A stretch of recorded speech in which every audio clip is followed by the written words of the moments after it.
दोस्तों, अगर आपको भी चेन्नई और बेंगलुरु के बीच रोंगटे खड़े कर देने वाला महामुकाबला पसंद आया हो तो हमारे इस वीडियो को दिल से एक लाइक जरूर कीजिएगा। आज के इस वीडियो का लाइक टारगेट केवल 400 लाइक्स का है। रजत पाटीदार के तूफान के बाद जॉस हेजलवुड और भुवनेश्वर कुमार ने मिलकर चेन्नई के बल्लेबाजों को घुटने टेकने पर मजबूर कर दिया, लेकिन फिर महेंद्र सिंह धोनी ने अंतिम ओवर में गेंद को पहुंचा दिया स्टेडियम से बाहर, जिसे देखकर तो पूरी क्रिकेट जगत की आंखें फटी की फटी रह गई। तो आखिर इस अंतिम ओवर के मैच में किस टीम ने मारी बाजी और धोनी ने टीम के लिए कितने रनों का दिया योगदान, बेंगलुरु की खतरनाक गेंदबाजी और मैच की पूरी हाईलाइट्स तो हम आपको इस वीडियो में जरूर दिखाएंगे। लेकिन उससे पहले आपको क्या लगता है, धोनी और विराट कोहली में कौन है सबसे महान? आप खुद नीचे कमेंट करके जरूर बताइएगा। दोस्तों, आईपीएल 2025 का सबसे जबरदस्त मुकाबला एम चिन्नास्वामी स्टेडियम में शुरू हुआ। इस मुकाबले में रॉयल चैलेंजर बेंगलुरु और चेन्नई सुपर किंग्स की टीम आमने सामने थी। सिक्का उछाला गया तो चेन्नई के कप्तान ऋतुराज गायकवाड़ ने जीता, लेकिन उन्होंने पहले गेंदबाजी करने का फैसला किया और बेंगलुरु की टीम को बल्लेबाजी करने के लिए आमंत्रित किया। बेंगलुरु की तरफ से इस मुकाबले में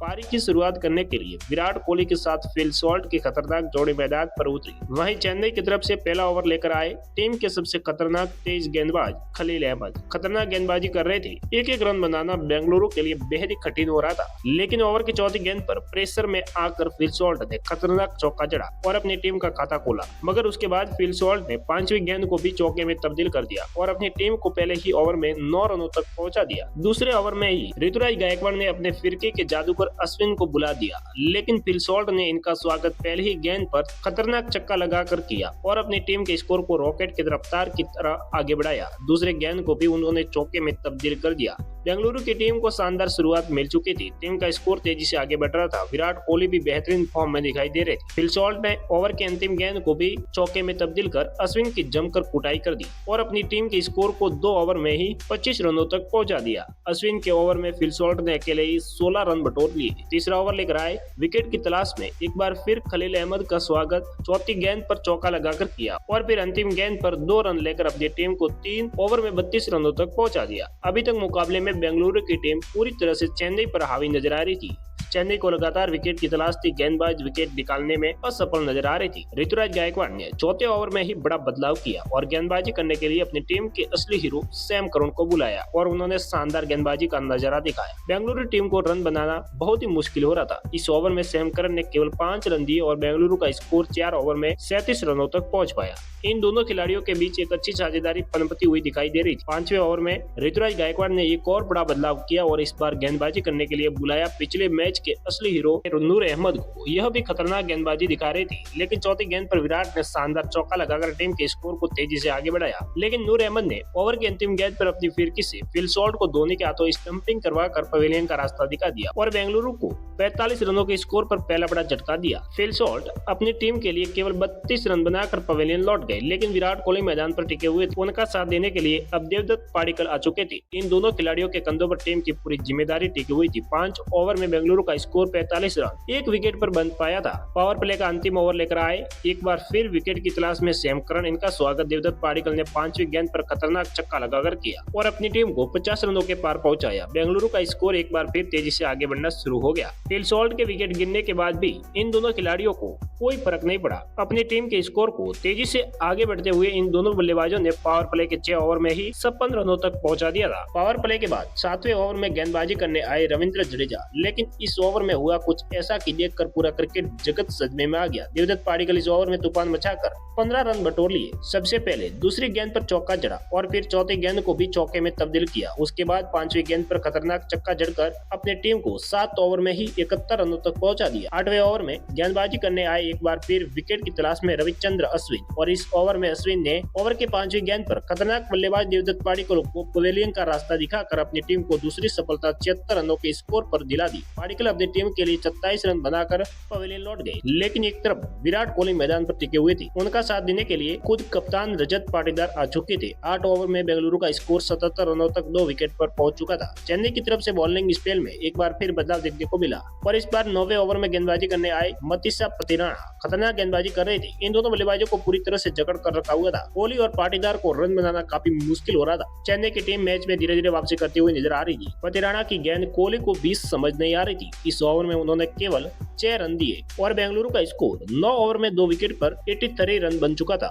ये दोनों बल्लेबाज मैदान पर पूरी तरह से सेट हो चुके थे। 10वीं ओवर में गेंदबाजी करने के लिए आए एक बार फिर नूर अहमद बेहतरीन गेंदबाजी कर रहे थे, लेकिन ओवर की अंतिम गेंद पर रजत पाटीदार ने खतरनाक छक्का जड़कर अपनी टीम को 10 ओवर में 93 रनों तक पहुंचा दिया। चेन्नई की तरफ से 11वां ओवर लेकर आए एक बार फिर मतीसा पतिराना, लेकिन इस ओवर में विराट कोहली ने रनों की बारिश कर दी और 16 रन बटोर दिए। बेंगलुरु का स्कोर 12 ओवर में 116 रन तक पहुंच गया, लेकिन विकेट की तलाश में 13वां ओवर लेकर आए नूर अहमद और इस बार उन्होंने ओवर की दूसरी ही गेंद पर विराट कोहली को पवेलियन का रास्ता दिखाकर अपनी टीम को बड़ी सफलता दिला दी। विराट कोहली टीम के लिए 31 रन बनाकर पवेलियन लौट गए। बेंगलुरु की टीम को 117 रनों के स्कोर पर तीसरा बड़ा झटका लग गया, लेकिन रजत पाटीदार मैदान पर टिके हुए थे। उनका साथ देने के लिए लिविंगस्टन इन दोनों बल्लेबाजों ने मिलकर टीम के स्कोर को तेजी से आगे बढ़ाया और 14 ओवर में 134 रनों तक पहुंचा दिया। दोनों बल्लेबाज टीम के लिए तेजी से रन बटोर रहे थे। एक अच्छी साझेदारी हो रही थी। टीम की तरफ से 16 ओवर लेकर आए एक बार फिर नूर अहमद, लेकिन उनका स्वागत दूसरी गेंद पर लिविंगस्टन ने चक्का लगाकर किया। मगर दोस्तों तीसरी गेंद पर नूर अहमद ने बदला लेते हुए उन्होंने क्लीन बोल्ड कर पवेलियन का रास्ता दिखा दिया और अपनी टीम को चौथी सफलता 145 रनों के स्कोर पर दिला दी। अब बल्लेबाजी करने के लिए आए जितेश शर्मा ने अपना छक्के के साथ खाता खोला और टीम को 16 ओवर में 153 रनों तक पहुंचा दिया। दोनों बल्लेबाज टीम के स्कोर को तेजी से आगे बढ़ा रहे थे, सिर्फ चौके और छक्कों में डील कर रहे थे।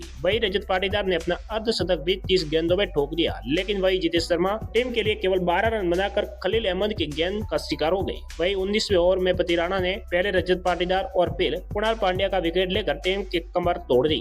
अंतिम ओवर में टीम डेविड ने 3 गगनचुंबी छक्के लगाकर चेन्नई के सामने 197 रनों का पहाड़ जैसा लक्ष्य खड़ा कर दिया। चेन्नई को यह लक्ष्य हासिल करना बिल्कुल भी आसान नहीं था। टीम की तरफ से ओपनिंग की शुरुआत करने राहुल त्रिपाठी के साथ सचिन रविंद्र की खतरनाक जोड़ी मैदान पर उतरी। वही बेंगलुरु की तरफ से पहले ओवर लेकर आए भुवनेश्वर कुमार शानदार गेंदबाजी कर रहे थे, लेकिन अंतिम गेंद पर राहुल त्रिपाठी ने चौका लगाकर अपनी टीम को पहले ही ओवर में 7 रनों तक पहुंचा दिया। दूसरा ओवर लेकर आए जॉस हेजलवुड और आते ही दूसरी गेंद पर सबसे पहले राहुल त्रिपाठी और फिर ओवर की अंतिम गेंद पर ऋतुराज गायकवाड़ को पवेलियन का रास्ता दिखाकर एक ही ओवर में पूरे मैच को पलट दिया और अपनी टीम को लगातार 2 सफलता 8 रनों के स्कोर पर दिला दी। मगर सचिन रविंद्र मैदान पर टिके हुए थे। उनका साथ देने के लिए आए दीपक हुडा, इन दोनों बल्लेबाजों ने टीम के स्कोर को तेजी से आगे बढ़ाना शुरू किया। हर गेंदबाजों के खिलाफ रन बटोर रहे थे। 4 ओवर में चेन्नई का स्कोर 18 रनों तक पहुंच गया था, लेकिन विकेट की तलाश में 5वां ओवर लेकर आए भुवनेश्वर कुमार ने ओवर की चौथी गेंद पर हुडा को पवेलियन का रास्ता दिखाकर अपनी टीम को तीसरी सफलता 26 रनों पर दिला दी। चेन्नई की टीम बैकफुट पर आ चुकी थी। पावर प्ले का अंतिम ओवर लेकर आए यश दयाल शानदार गेंदबाजी का नजारा दिखाया और केवल 4 रन दिए। चेन्नई का स्कोर पावर प्ले में 30 रन बन पाया।